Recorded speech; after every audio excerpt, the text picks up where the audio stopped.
अस्सलामु अलैकुम वरहमतुल्लाह। उम्मीद करता हूँ आप तमाम खैरियत से होंगे। मैं इस वक्त नागन चुरंगी पे मौजूद हूँ। ये देखें नागन का पुल, ये नागन का जो पुल अंडा मोड़ की तरफ जा रहा है, वहाँ पर मैं मौजूद। यहाँ पर हमारे खान साहब का होटल है। इस होटल में मैंने एक बहुत ही खूबसूरत हदीस देखी। खान साहब, अस्सलामु अलैकुम। खान साहब कैसे हो? अल्हम्दुलिल्लाह।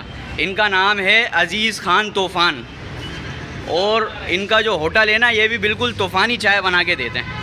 यहाँ पर और भी लोग मौजूद हैं, तो आइए मैं आपको हदीस दिखाता हूँ। ये हदीस पढ़कर मेरा दिल इतना खुश हुआ, और ये जब आप लोग पढ़ेंगे ना, आप लोगों का भी दिल खुश होगा। देखें हदीस लिखी हुई है कि नबी करीम सल्लल्लाहु अलैहि वसल्लम ने फरमाया कि इंसान अपने अच्छे इखलाक की वजह से उन लोगों का मर्तबा पा लेता है जो रातों को इबादत करते हैं और दिन को रोज़ा रखते हैं।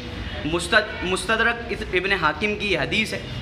तो आएँ अब जानते हैं खान साहब से। खान साहब माशाल्लाह, ये जो हदीस लिखी हुई है तो बहुत खूबसूरत हदीस लिखी हुई है।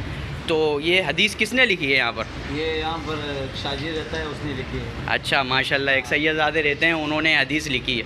अच्छा, ये जो हदीस है इसमें समझने की बात क्या है? इसमें कुछ पॉइंट हमें सीखने को मिलते हैं कि अच्छा इखलाक जो है ना, अच्छा इखलाक ही होता है जो इंसान को इंसान बनाता है,